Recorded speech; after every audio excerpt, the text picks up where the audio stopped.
Shalom from Jerusalem. This is TV7's Israel at War update.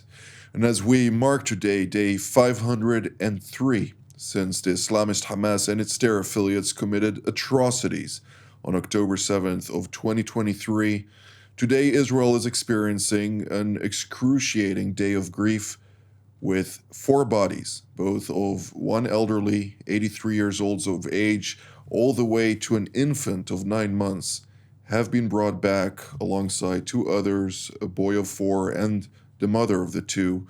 And to discuss that and more, let's now turn to our TV7 editor-at-large, Mr. Amir Oren. Amir, when we're talking about emotions, this day is emotional. And naturally, emotional with frustration, with anger. President Yitzhak Herzog asked for forgiveness for not protecting those four civilians and all civilians who were kidnapped and then also brutally murdered during Hamas captivity. What can you tell us about this?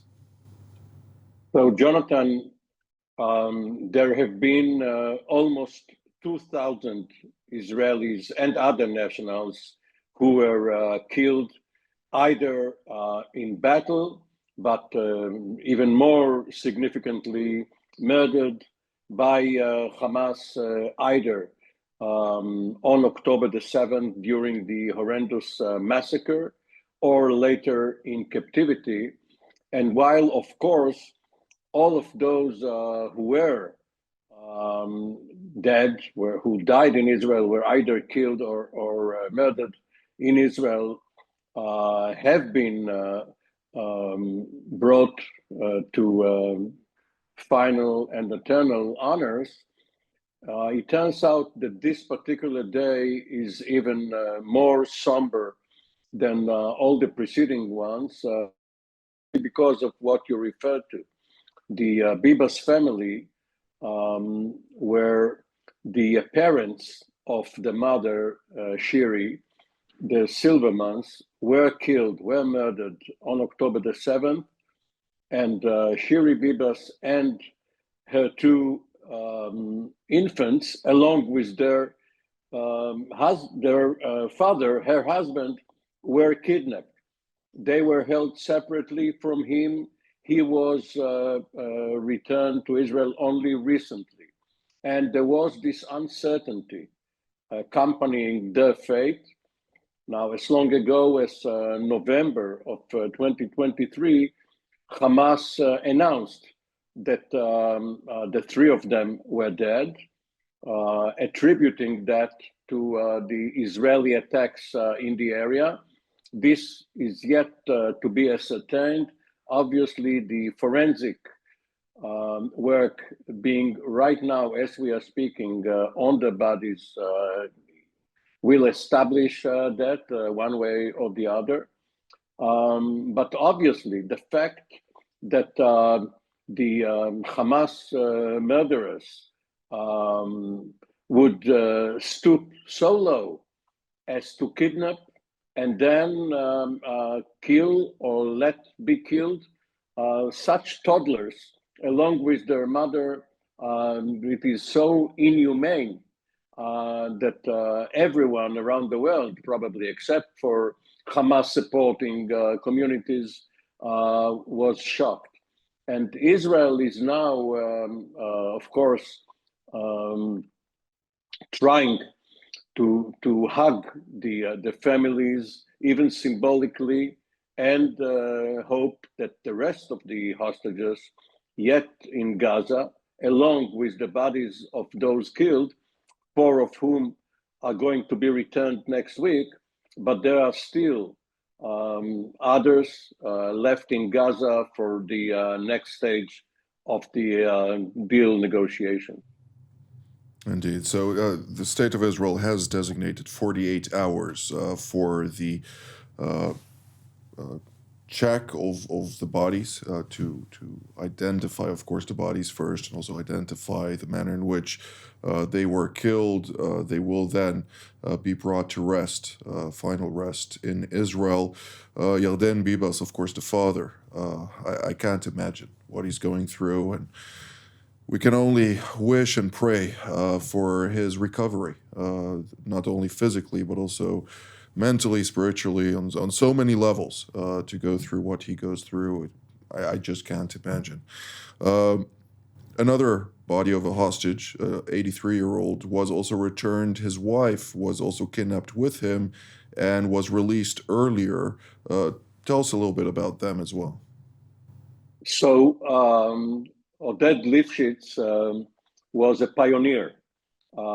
He was the true spirit of the Israeli farmer who goes to the frontier, sets up a new agricultural community, working the fields. At the same time, he was conscripted into the Israeli Defense Forces, was a paratrooper. Then, after he was discharged from his conscription, he served as a reserve soldier in several wars and campaigns, but he was a man of peace. Of course, his military service was part of Israel's quest for security, for protecting its borders, its civilians, its nationhood.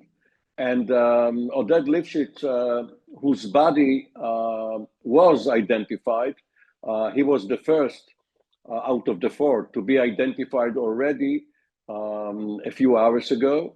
He was apparently killed or perhaps died of starvation and torture, physical or mental, in captivity. And again, he is the quote unquote good Israeli who also took part in peace efforts, in person to person contacts with his Gaza neighbors. Because, you know, until some 20 years ago, there was no fence between Israel and Gaza. And there was a back and forth, and his kibbutz near Oz was just a few kilometers from Gaza. Our guest, this particular problem, whom you'll introduce shortly, knows the area perfectly well. Maybe he will expand. Indeed. Well, let's turn indeed to Central Israel, where we're joined by Major General in Reserve Gilshon Cohen, formerly the commander of the defense colleges in Israel, as well as an IDF Army Corps commander. It's great to see you, General. I'd like to immediately ask you. It's a pleasure indeed. I'd like to ask you as to what goes right now in your mind from your stature as one of the top generals of the state of Israel, who is also tasked with ensuring and guaranteeing that what occurred on October 7th will never reoccur. How can we bring ourselves as a state to that position with all of the complexities at hand? First of all, what must really be taken seriously is the whole spectacle that the Hamas organization are organizing in every week or weekend, in which they are releasing several, 3 or 2, or maybe tomorrow. We are all expecting 6 on the next Saturday. These spectacles are intended to create a presentation of the victory of El Mukawma, of what they are calling the resistance spirits. And they have been praised by Khamenei in the meeting in Tehran with the leadership of abroad. Hamas leadership from abroad came to Tehran 2 weeks ago, and they've been praised that they succeeded to sustain against the IDF, and that victory in their hands. That week, leaders from the Islamic Jihad came to Tehran, and then they have been praised in the same way. And it was emphasized by Khamenei that what they are succeeding to deliver to the consciousness of all Islamic people by that spectacles, well-designed spectacles, is part of the victory. And this in itself, creating the new conditions for a new struggle. Because if we are thinking about the idea that even Oded Lifshitz, that arrived today, his body, to funeral in Israel, he was not only peace activist, he believed that we are all thinking in the same way. We are all expecting the same form of life. We are all expecting prosperity. So if we can deliver them prosperity conditions, then they have something to lose, and then stability will come to the region. And then we can ask, how comes that they are bypassing all that argument and following the idea of el-Muqawma, resistance? And the idea of resistance is not just to fight, as we mentioned again and again. It is the idea that by religious obligations, they must be committed for keeping a permanent momentum of struggle. So it means that the struggle will go on, and this is something that, of course, Israel cannot go ahead to live with it. Indeed. So from a practical measure, naturally, confronting this evil is something necessary. It will be very hard to do it without retrieving at least all of the living, of course, also those who were diseased in Hamas captivity, but or murdered in Hamas captivity. I ask myself, can Israel forego a comprehensive effort to demilitarize the Gaza Strip in a fashion that would no longer pose a truly existential threat even to the state of Israel? And I'm not talking about tomorrow. Tomorrow won't be an existential threat, but I'm talking about 5, 10, 15, 20 years from now, unless something concretely is done now when the situation is still quite fluid.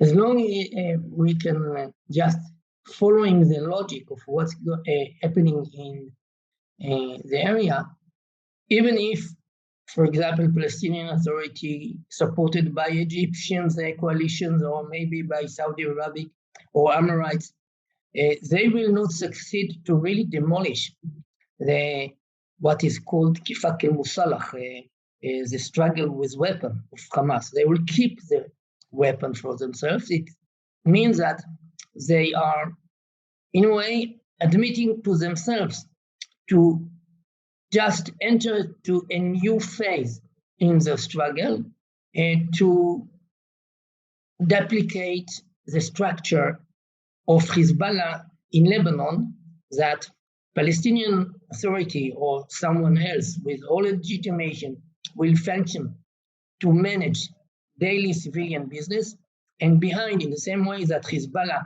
existing in Lebanon and strengthening itself, always keeping the struggle for new effort of equipment, they will do exactly the same. So we will have a kind of a monster with two heads. One head legitimate, speaking nicely to the international community.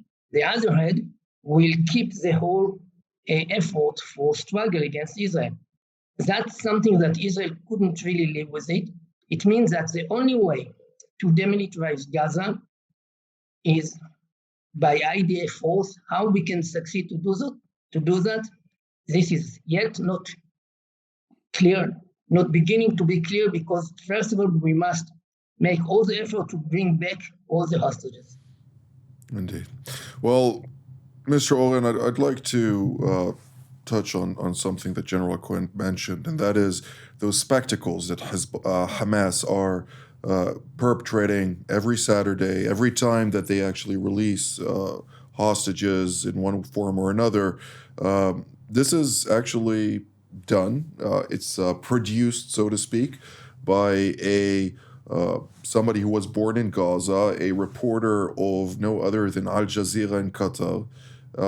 And these activities are naturally fomenting much anger, much disinformation, so to speak, because they're trying also to convince their own people that they are on the path to victory.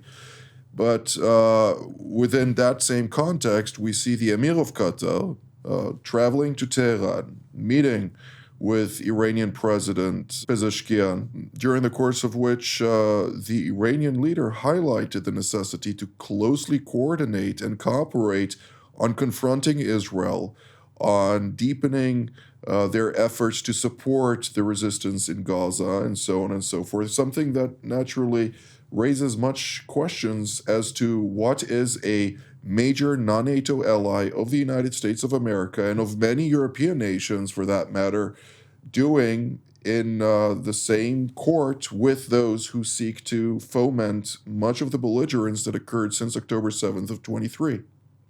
Well, one has to compliment the rulers of Qatar as well as the current leaders of Hamas for their courage to go to Tehran and perhaps spend the night in the same guest house where Ismail Haniyeh was assassinated without the hosts able to protect their guests. But on a more serious note, of course, Qatar is trying to play both ends against the middle, and it is maneuvering in the Gulf against its arch rivals, Saudi Arabia and the UAE. Sometimes there is a rapprochement between them. Sometimes the competition is more apparent. But Israel has chosen Qatar to be one of the mediators with Hamas.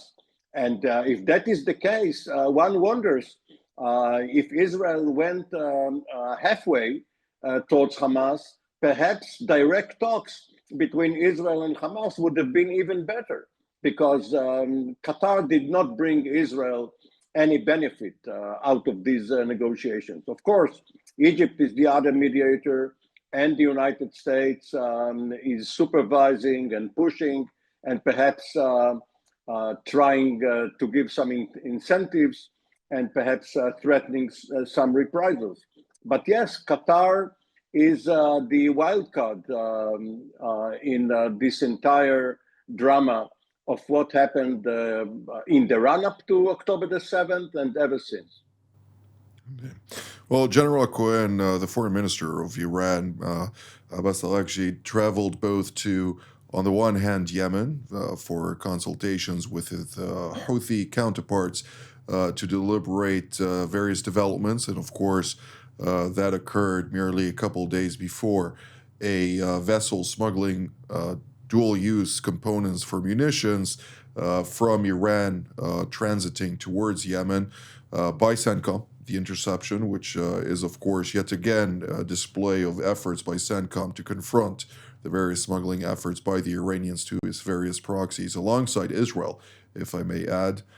And at the same time, we're seeing what's happening also in Iran, in Lebanon, where we're seeing Hezbollah, which is quite a sizable force of foot soldiers with limited munitions, albeit, running like a headless chicken and waiting for the Iranians to provide directives, orders for that matter. What are we to take of the various developments as of late? Actually, Iran are realizing that an essential change was taking place, and they are making reconsideration of the whole strategical efforts in the region. But yet, they are learning their lessons. They are making a lot of processes to be ready again to attack Israel or to retaliate against an Israeli attack. And they are trying to support Hezbollah. First of all, Hezbollah now, what they need before money is money.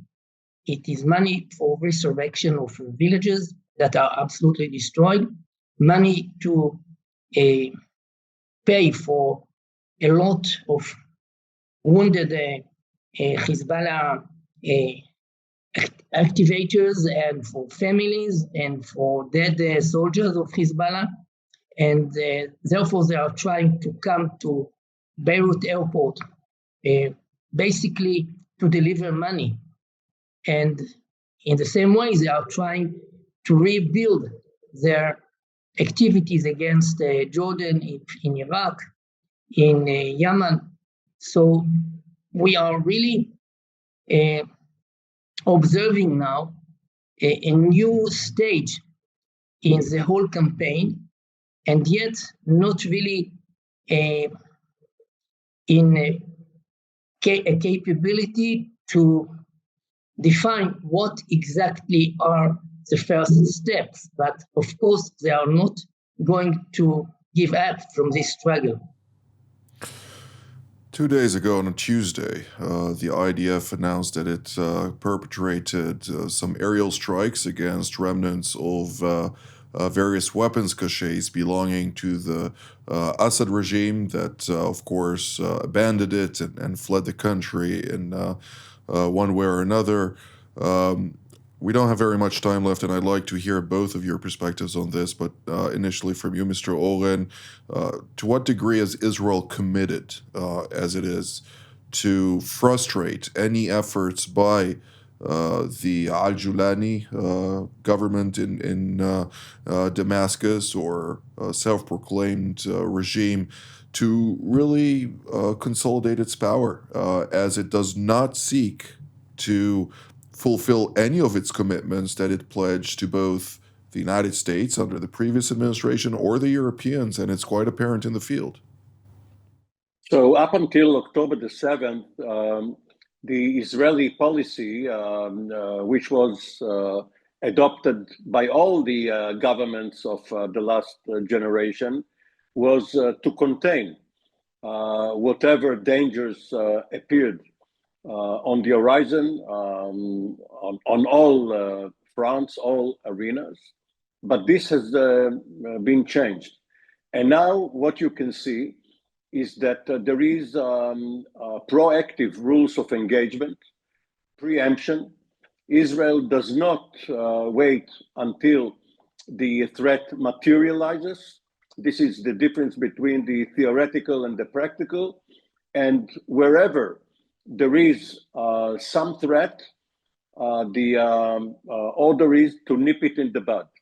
It can happen in Syria, which is still a sort of a no man's land until the regime in Damascus stabilizes, which may take a while. It is the same in Lebanon, especially in South Lebanon. But obviously, if Israel sees a threat emerging north of the Litani, it will act too. And this holds true on isolated cases in Gaza as well as in Judea and Samaria. Israel takes less chances now than it did before October the 7th. General Cohen?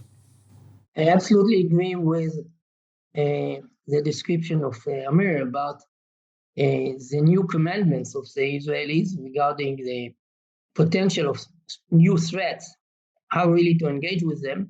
But I'll direct my last words to what's going on in Syria.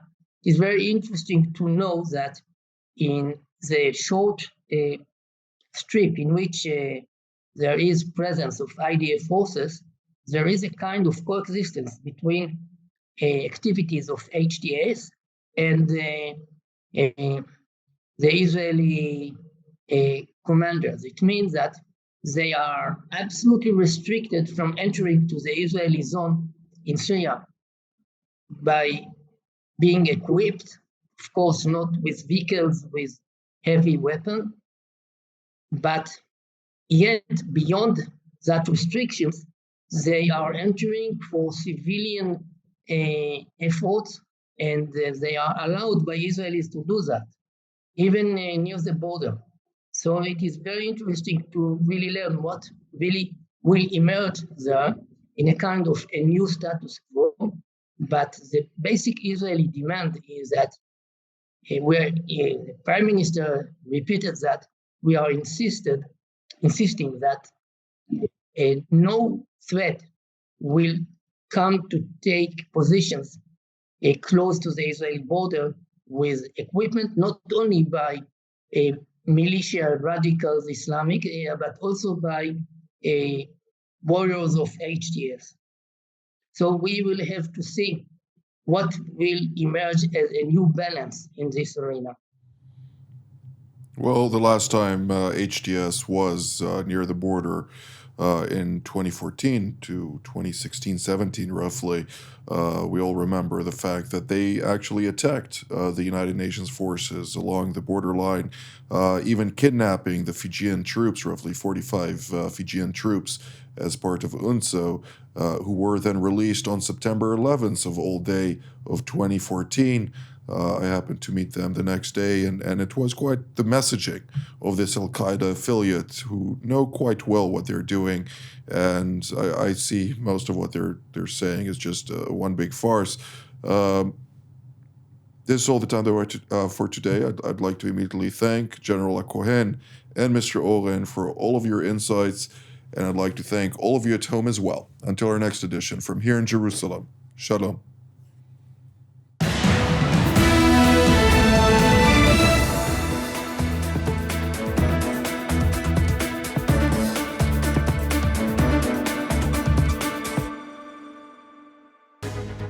My name is Doron Gavish, and my background, 30 years of serving in the Israeli Air Force.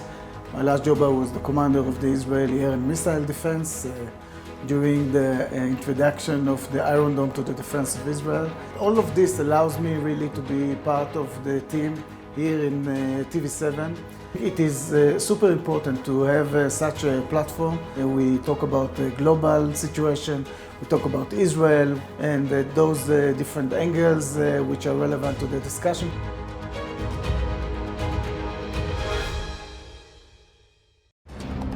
For more of TV7's productions and editorials, we invite you to visit our website at TV7israelnews.com.